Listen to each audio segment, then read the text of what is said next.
నమస్తే అన్న, అందరికీ నమస్కారం. కువైట్ ఎయిర్పోర్ట్లో భారీ మొత్తంలో మాదక ద్రవ్యాలను కస్టమ్స్ అధికారులు స్వాధీనం చేసుకున్నారు.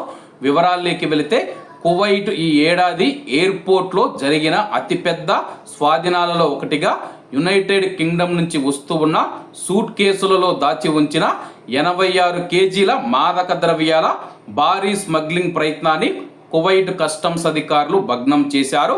కువైట్ అంతర్జాతీయ విమానాశ్రయంలో ఈ ఆపరేషన్ నిర్వహించగా కస్టమ్స్ ఇన్స్పెక్టర్లు అనుమానాస్పద లగేజీని గుర్తించి క్షుణ్ణంగా తనిఖీ చేశారు. ఈ తనిఖీ ఫలితంగా భారీ మొత్తంలో మాదక ద్రవ్యాలు బయటపడ్డాయి. పట్టుబడకుండా తప్పించుకునేందుకు ఈ సరుకును అత్యంత పకడ్బందీగా దాచిపెట్టారు. ప్రాథమిక కస్టమ్స్ నివేదికల ప్రకారం ఈ సరుకు యూకే నుంచి వచ్చింది మరియు విమానాశ్రయం నుంచి బయటికి వెళ్లే లోపే దాన్ని అడ్డగించారు. అధికారులు వెంటనే మాదక ద్రవ్యాలను స్వాధీనం చేసుకుని ఆ సామానుతో ఆ వస్తువులతో సంబంధం ఉన్న వ్యక్తులపైన దర్యాప్తు ప్రారంభించారు.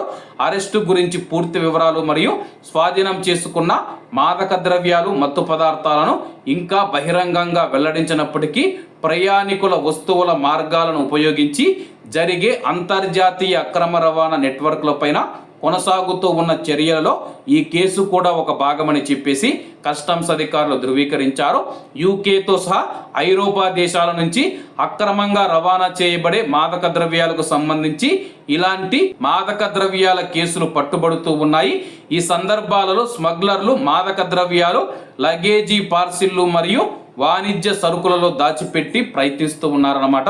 అలాగే ఏదైనా కువైట్కు వస్తువులు వస్తూ ఉన్నా కానీ కూరగాయలు కావచ్చు, నిత్యావసర సరుకులు కావచ్చు, ఏదైనా ఇతర వస్తువులు కువైట్కు దిగుమతి చేసుకునేటప్పుడు వాటి మధ్యలో అయితే పెట్టి పంపిస్తూ ఉన్నారు.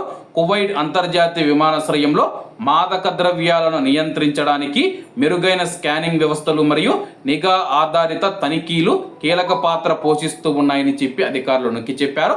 కాబట్టి అందరూ బాగుండాలి, అందులో మనం ఉండాలి. అందరికీ నమస్తే అన్న, జై హింద్.